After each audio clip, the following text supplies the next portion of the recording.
La sombra del Padre. Historia de José de Nazaret.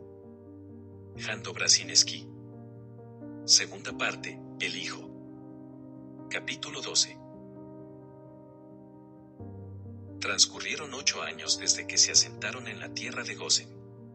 Ni se dieron cuenta de cómo pasaban los años.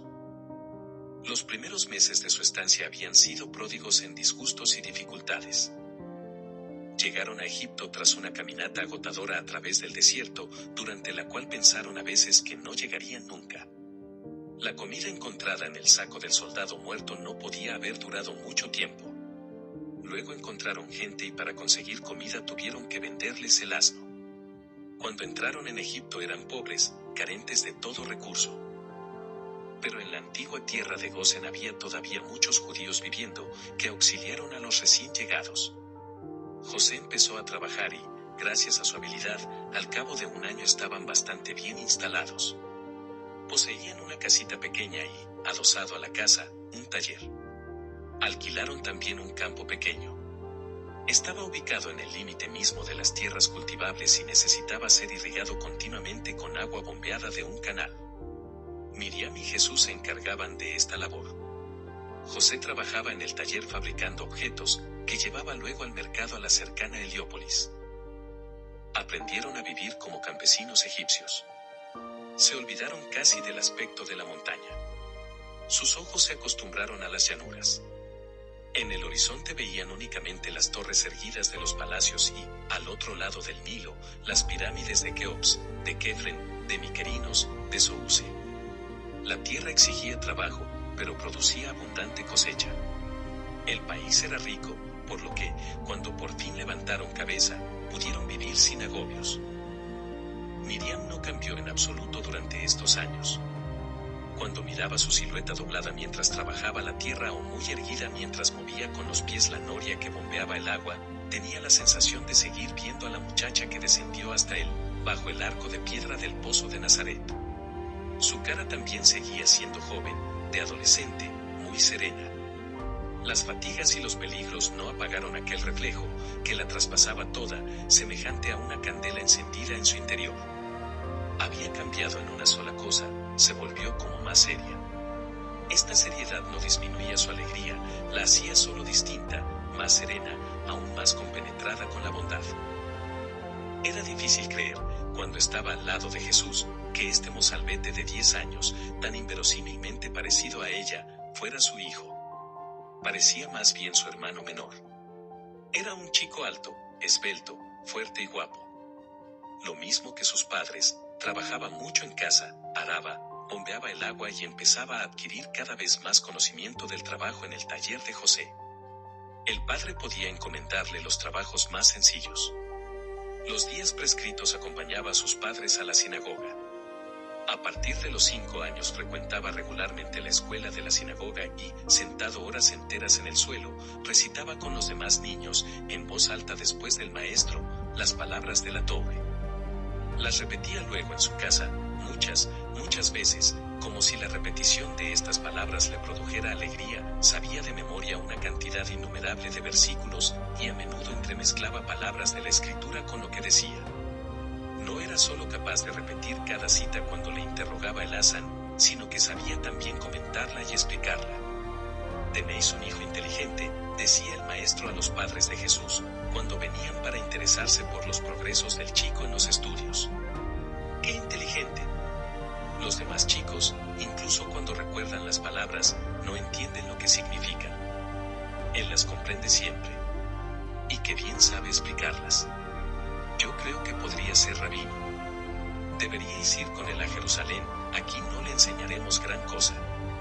Pero allí en la ciudad santa tendría la posibilidad de oír a los grandes maestros. El Hasán repetía estas palabras cada año, y volvió sobre el asunto de modo especialmente firme en los últimos tiempos. Nosotros no le enseñaremos nada más en nuestra escuela, decía. No tiene por qué seguir viniendo aquí. Él necesita otra escuela. Os lo digo, llevadle a Jerusalén. Solo tenéis un hijo, ¿verdad? Entonces tenéis que cuidar de él. Las palabras de Hasán despertaron las preocupaciones de José. Los años habían transcurrido tranquilos y sin ruido, tal como a él le gustaba. Después de aquellos años de angustias, había llegado una época de gran descanso. Estaba de nuevo rodeado de respeto y reconocimiento. ¿Acaso la salud empezaba a fallar? No advertía ningún malestar concreto y, sin embargo, se sentía cada vez más débil.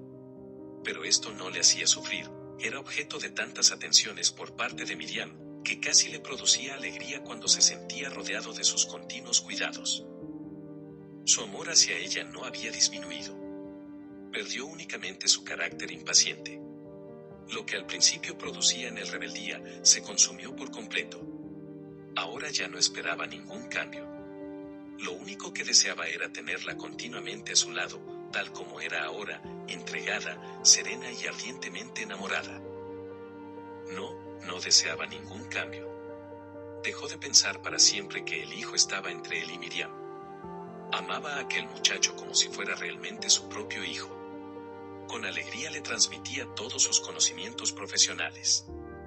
A veces se sorprendía a sí mismo pensando que Jesús sería pronto un hombre maduro, que se casaría, que traería a su esposa a casa y él, en compañía de Miriam, serían testigos gozosos de su felicidad. Y sí, se le ocurrió pensar, el Hasan tuviera razón. Quizá fuera necesario que Jesús aprendiera más de lo que le puede enseñar una escuela comunal. Los años de estancia en Egipto permitieron a José olvidarse de que no era más que la sombra del padre. La preocupación le llevaba a preguntarse, ¿cumplo bien el papel al que he sido llamado? Miriam, le dijo un día después de una jornada calurosa de trabajo, mientras descansaban en la sombra, ¿no crees que el Hasan tiene razón? Quizá tenemos realmente que regresar a la tierra de nuestros padres para que Jesús pueda conocer y aprender algo más. Está llegando a la madurez. Dentro de poco estará obligado por el precepto a visitar el templo todos los años. Yo me digo que estará sometido a la obligación, porque creo que debería vivir como todos los judíos ortodoxos. Miriam aprobó con la cabeza, y en su cara apareció un reflejo de alegría. José pensó que ella se había adaptado con más dificultad a la vida en Egipto. Y sin embargo no lo demostró ni una vez en el transcurso de los años, ni con una palabra ni con una alusión. Dijo ella: probablemente tengas razón, José. ¿Sabes cómo están las cosas en Palestina? A decir verdad, no lo sabía, había estado totalmente indiferente a lo que allí había quedado. Quizá, de un modo inconsciente, no había querido saber nada. Solo al cabo de vivir un año en Egipto mandó, por medio de una caravana que se dirigía a Galilea, la noticia a Cleofás de que estaban en Egipto.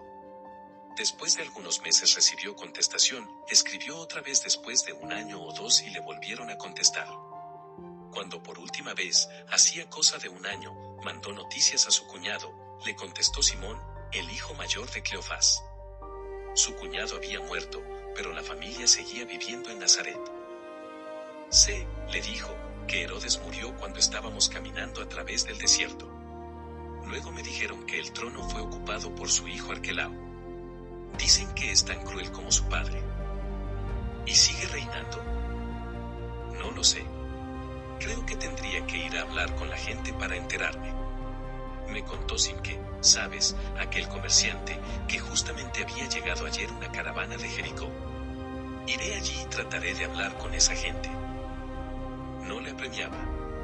Sin embargo, advertía cada vez más que Miriam tenía un gran deseo de regresar. Sabía callar, pero ahora se había roto la barrera que le imponía ocultar sus deseos. Pero yo no deseo en absoluto este regreso, pensaba él. Aquí estoy bien. Vivo una vida tranquila al lado de la mujer que quiero con toda el alma. Aquí todo transcurre con naturalidad. Allí, lo presiento, nos esperan problemas que destruirán nuestra paz.